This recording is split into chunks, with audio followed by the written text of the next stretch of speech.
बच्चों आज हम सीखने वाले हैं अध्याय 6 त्रिभुज में आधारभूत समानुपातिक प्रमेय, जिसको कि हम बोलते हैं थेल्स प्रमेय या अंग्रेजी में क्या बोला जाता है इसको, बेसिक प्रोपोर्शनलिटी थ्योरम। तो इसका जो स्टेटमेंट है या कथन है वो क्या है, देखिए, यदि एक त्रिभुज की एक भुजा के समांतर एक त्रिभुज है ABC, इसकी एक भुजा क्या है BC। देखिए यह वाली भुजा ली, BC के समांतर एक रेखा खींची जाए, इसके समांतर हमने एक रेखा D खींची। जो अन्य दो भुजाएं कौन सी हुई, एक तो AB वाली होगी, ठीक है, और दूसरी क्या होगी AC होगी। अन्य दो भुजाएं ये हुई को भिन्न भिन्न बिंदुओं पर, भिन्न भिन्न बिंदु हैं, देखिए यह बिंदु क्या है D और यह बिंदु क्या है E पर प्रतिच्छेद करती हो, तो अन्य दो भुजाएं यानी कि यह वाली भुजा और यह वाली भुजा एक ही अनुपात में विभाजित हो जाती है, यानी कि समानुपाती। इसको क्या बोलते हैं हम, समानुपाती या प्रोपोर्शनल होती हैं, यानी कि AD/DB बराबर AE/EC। ठीक है, समझ में आ रही बात। तो कथन क्या है कि यदि एक त्रिभुज की एक भुजा के समांतर एक रेखा खींची जाए जो कि अन्य दो भुजाओं को भिन्न भिन्न बिंदुओं पर प्रतिच्छेद करती हो, तो अन्य दो भुजाएं एक ही अनुपात में विभाजित हो जाती हैं, इनकी AD/DB बराबर AE/EC। अब इसको हमें सिद्ध करना है, ठीक है। तो इसको सिद्ध करने में क्या क्या कॉन्सेप्ट हमारे यूज होने वाले हैं वो देखेंगे हम।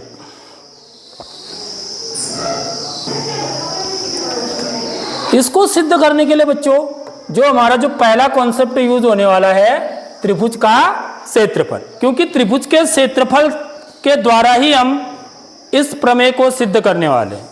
तो त्रिभुज का क्षेत्रफल क्या होता है, जिस त्रिभुज का हमको आधार और ऊंचाई दे रखी होगी, बेस माने आधार, इस त्रिभुज का हमको क्या दिया हुआ है, आधार, और हाइट माने ऊंचाई, ठीक है। तो यदि इसका आधार B है और ऊंचाई क्या है H है, यहां पर तीनों प्रकार के त्रिभुज दिखाए हैं आपको, समकोण त्रिभुज, ठीक है, और यह है न्यूनकोण त्रिभुज और यह है अधिककोण त्रिभुज।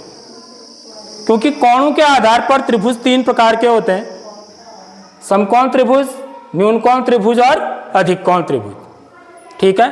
तो त्रिभुज का क्षेत्रफल कितना होता है, 1/2 गुणा आधार गुणा ऊंचाई, ये हम पिछले कक्षाओं में पढ़े हुए हैं, ठीक है। वन की एरिया इक्वल टू 1/2 B/H।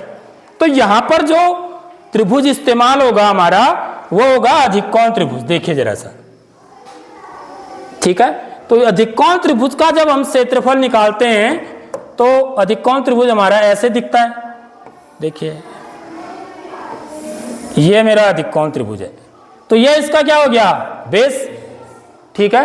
अब इसकी ऊंचाई हम कैसे पता करते हैं, देखिए ऊंचाई हमेशा कैसी होती है, लंब ऊंचाई होती है, ठीक है, परपेंडिकुलर हाइट। तो इस शीर्ष से हम क्या करते हैं, इसको पहले इस वाली भुजा को पीछे बढ़ा देते हैं सीध में, इसी की सीध में इसको पीछे बढ़ाएंगे और इस वाले शीर्ष से इस पर क्या करेंगे, लंब डालेंगे, ये समझ रहे हो बात। तो ये इसकी ऊंचाई हो जाती है। तो तब इस त्रिभुज का क्षेत्रफल क्या होता है, 1/2 B/H। तो पहला कॉन्सेप्ट आपका ये यूज होने वाला है इस प्रमेय को सिद्ध करने में, ठीक है। अब दूसरा जो कॉन्सेप्ट यूज होना है, ठीक है, दूसरा कॉन्सेप्ट यह यूज होना है जो कि हम क्लास 9th में पढ़े हुए हैं, एक ही आधार और दो समांतर रेखाओं के बीच बने त्रिभुजों का क्षेत्रफल, त्रिभुजों का क्षेत्रफल बराबर होता है, ठीक है। क्या है, triangle standing on the same base between same parallel lines are equal in area. तो यदि मेरे पास यहां पर देखिए दो त्रिभुज हैं, एक त्रिभुज मेरा यह वाला है, एक त्रिभुज मेरा यह वाला है, ठीक है, यह वाला त्रिभुज इसकी बात कर रहा हूं, ठीक। और दूसरा वाला त्रिभुज यह वाला है, देखिए यह वाला मेरा दूसरा त्रिभुज है, ठीक है। यदि मैं इसको भी सेट कर दूं तो यह वाला त्रिभुज हो गया।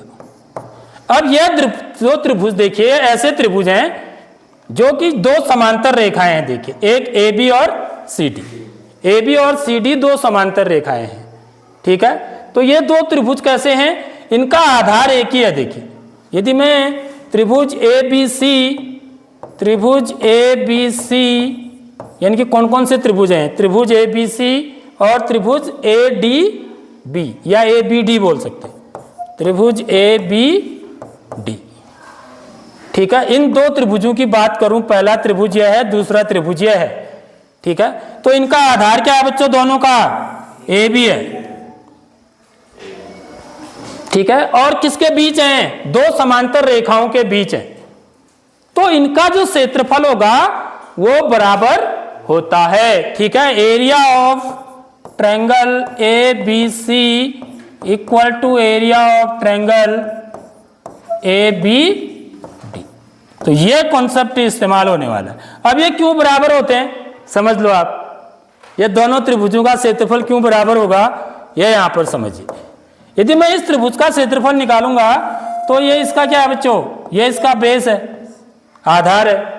और इसकी ऊंचाई निकालने के लिए क्या करूंगा, मैं इस शीर्ष से यहां पर क्या करूंगा, लंब डालूंगा, ठीक है। ये इसकी क्या हो जाएगी, हाइट हो जाएगी।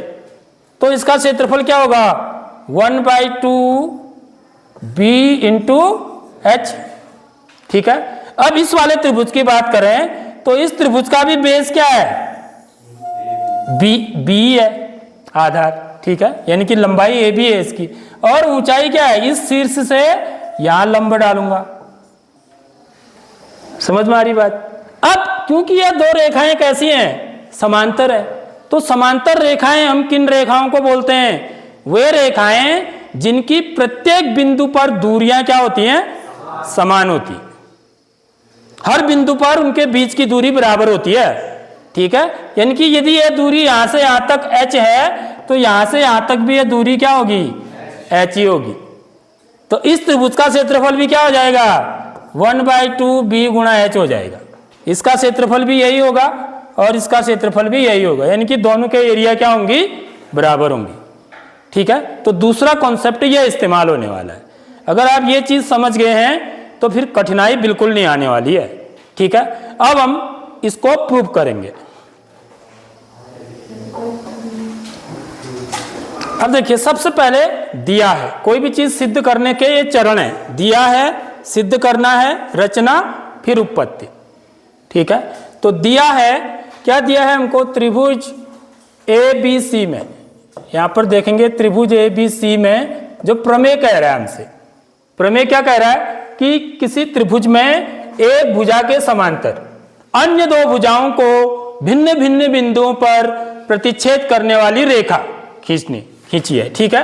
तो त्रिभुज ए बी सी में जो DE है, भुजा DE किसके समांतर है, BC के, ठीक है। समझ में आ गई बात। सिद्ध करना है, सिद्ध क्या करना है कि यदि यह वाली भुजा इस भुजा के समांतर है तो यह वाली भुजा क्या करेगी, इन दो भुजाओं को एक ही अनुपात में विभाजित करेगी, यानी कि AD बट्टे DB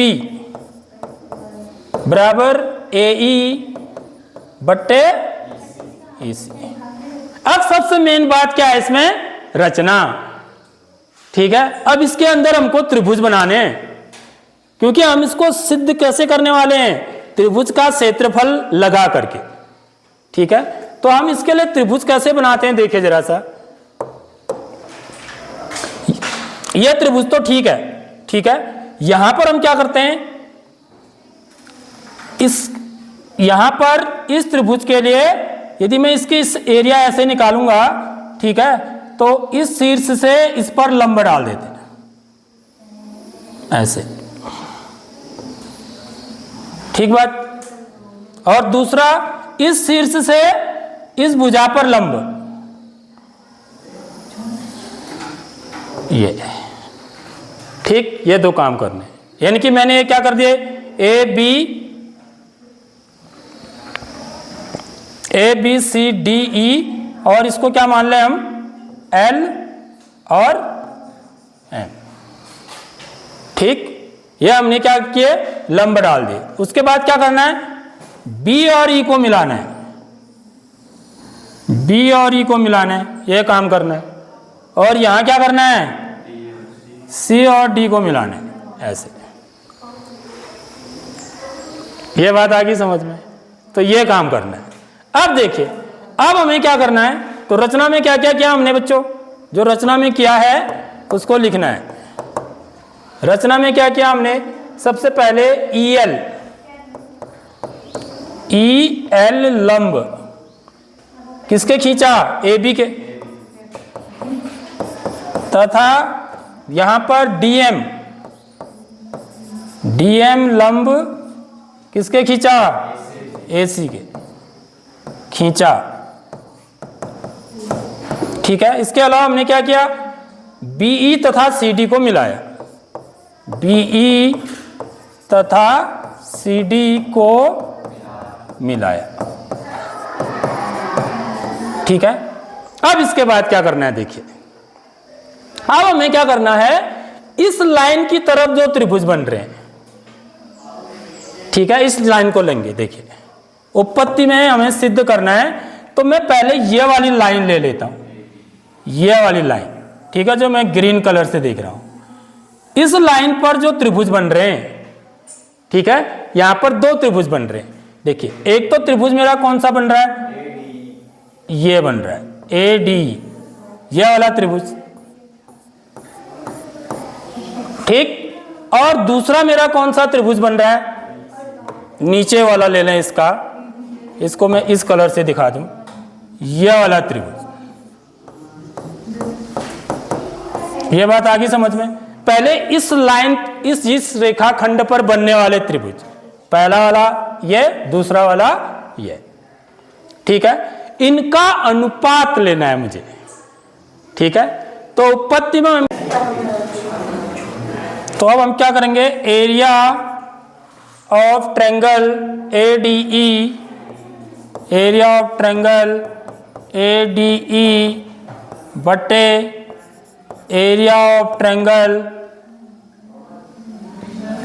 BDE, इस लाइन पर बने त्रिभुज BDE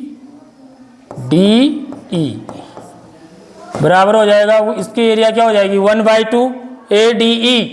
इसका बेस क्या होगा, ADE त्रिभुज लेंगे तो इसका आधार AD होगा, AD गुणा इसकी ऊंचाई क्या होगी, ऊंचाई माने लंब ऊंचाई, ठीक है। तो यहां पर जो इस शीर्ष से जो लंब डाला गया है, ठीक है, EL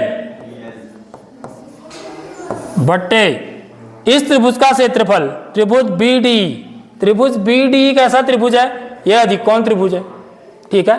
तो इसका बेस तो क्या होगा, आधार तो क्या होगा, DB, 1/2 इंटू आधार DB हो गया, गुणा ऊंचाई। ऊंचाई के लिए हम क्या करेंगे, इसको पीछे बढ़ाएंगे और इस शीर्ष से लंब डालेंगे, ठीक है। तो इसकी ऊंचाई भी क्या हो जाएगी बच्चों, EL हो जाएगी, जो हमने अभी सीखा पुत्र, ठीक है। तो यहाँ EL से EL कैंसिल, 1/2 से 1/2 कैंसिल, तो क्या आ गया, AD बट्टे DB आ गया, ठीक है। अब हम कहाँ जाएंगे, देखिए, अब हम जाएंगे दूसरी तरफ वाली, दूसरी तरफ जो रेखाखंड है, ये इस तरफ बनने वाले त्रिभुज, ठीक है, इस लाइन पर जो त्रिभुज बन रहे हैं, तो मुझे पहला त्रिभुज तो मेरा यही रहेगा, देखिए ये, ठीक। और दूसरा वाला त्रिभुज इस लाइन पर जो बन रहा है, ये वाला, ठीक है, समझ आ रही बात। तो ये वाला त्रिभुज को यदि मैं यहां पर रेखांकित कर दूं इसको ग्रीन कलर से, एक तो मेरा ऊपर वाला है, दूसरा यहां पर मुझे ये वाला लेना है, ठीक है, और इनका अनुपात निकालना है। तो सेम वही चीज करनी है। तो यहां पर क्या लिखेंगे, एरिया ऑफ ट्रायंगल ADE, क्योंकि वो त्रिभुज ADE है, AED लिखो या ADE लिखो, एक ही बात है, ठीक है। बट्टे area of triangle CD, area of triangle CDE, तो यह हो जाएगा 1/2 इंटू इसका बेस क्या होगा AE गुणा ऊंचाई क्या हो जाएगी, देखिए यहां से जो डाला गया लंब DM, ठीक है, बट्टे 1/2 इंटू इसका बेस क्या होगा EC, यहां पर देखिए जो चीज लिखा हुआ है EC लिखा है, EC गुणा इसकी ऊंचाई, ये भी कैसा त्रिभुज है, ये अधिकोण त्रिभुज है, तो इसकी ऊंचाई पता करने के लिए मुझे क्या करना पड़ेगा, इसको आगे बढ़ाना पड़ेगा और इस शीर्ष से ऐसे लंब डाला, ठीक है, तो क्या हो जाएगा DM ही हो जाएगा। तो DM से DM कैंसिल, 1/2 से 1/2 कैंसिल, तो AE बट्टे EC, ठीक है। ये मेरी इक्वेशन क्या होगी फर्स्ट, ये इक्वेशन क्या होगी सेकंड। अब देखो इसके बाद यहां पर देखिए ये जो दो त्रिभुजों की बात कही है हमने, यहां पर इस लाइन पर ये जो दो रेखाएं हैं बच्चों, यहां पर देखिए ये दो रेखाएं, ये कैसी रेखाएं हैं, समांतर रेखाएं, ठीक है। और ये वाला त्रिभुज और ये वाला त्रिभुज, देखो इन दोनों का आधार सेम है, D है, ठीक है, आधार सेम है और दो समांतर रेखाओं के बीच बन रहे हैं। तो जो दूसरा कॉन्सेप्ट सीखा हमने कि एक ही आधार और दो समांतर रेखाओं के बीच बने त्रिभुजों का क्षेत्रफल क्या होता है, बराबर होता है, ठीक है। तो यहां पर देखिए एरिया, यहां पर क्या लिखेंगे हम, क्योंकि एरिया ऑफ ट्रायंगल कौन से वाले BDE जो नीचे आए हैं हमारे, देखिए हर में आए हैं, ये दोनों त्रिभुज कहाँ हैं, हर में। एरिया ऑफ ट्रायंगल BDE बराबर एरिया ऑफ ट्रायंगल CDE, ठीक है। कारण देंगे हम इसका, क्या कारण देंगे, एक ही आधार और दो समांतर रेखाओं के बीच बने क्या त्रिभुज हैं, तो इनका एरिया बराबर होता है, एक ही आधार और दो समांतर रेखाओं के बीच बने त्रिभुजों का क्षेत्रफल क्या होता है, बराबर होता है, ठीक है। तो ये कॉन्सेप्ट हम सीख चुके हैं, तो ये मेरी क्या होगी इक्वेशन थर्ड, ठीक है, समझ आ गई बात। अब देखिए इसका मतलब क्या है कि जहां पर एरिया ऑफ ट्रायंगल CDE है उसको मैं क्या लिख सकता हूं, एरिया ऑफ ट्रायंगल BDE लिख सकता हूं, इसका मतलब, ठीक है। इसलिए समीकरण 2 से, यहां पर देखिए, इसलिए यहीं पर लिखता हूं समीकरण 2 से, समीकरण 2 से हम क्या लिखेंगे, एरिया ऑफ ट्रायंगल ADE बट्टे एरिया ऑफ ट्रायंगल CDE को क्या लिख सकता हूं मैं, एरिया ऑफ ट्रायंगल BDE लिख सकता हूं, एरिया ऑफ ट्रायंगल BDE, या आप कुछ यहां भी कर सकते हो, BDE को क्या लिख सकते हैं, CDE लिख सकते हो, उससे कोई फर्क नहीं पड़ेगा, ठीक है। तो बराबर क्या हो गया मेरा, बराबर AE बट्टे EC, ठीक है, L यहां पर है, ये मेरी क्या होगी equation number first, second, third, fourth तो होगी है, समझ में आ गई नहीं आई बात। अब देखिए, अब हम पहली इक्वेशन और फोर्थ इक्वेशन को देखें तो इनके लेफ्ट हैंड साइड क्या है, दोनों के बराबर हैं, समझ रहे हो बात। लेफ्ट हैंड साइड मतलब एरिया ऑफ ट्रायंगल ADE बट्टे एरिया ऑफ ट्रायंगल BDE है, यहां भी एरिया ऑफ ट्रायंगल ADE बट्टे एरिया ऑफ ट्रायंगल BDE है, यानी कि इनके LHS बराबर है, ठीक है। यदि दो इक्वेशन है उनके LHS बराबर हैं तो उनके RHS भी क्या होंगे, बराबर ही होंगे। तो इसलिए यहां पर हम लिखेंगे, इसलिए समीकरण 1 तथा 4 से, समीकरण 1 तथा 4 से, तो इनके RHS को बराबर कर देंगे AE बट्टे EC,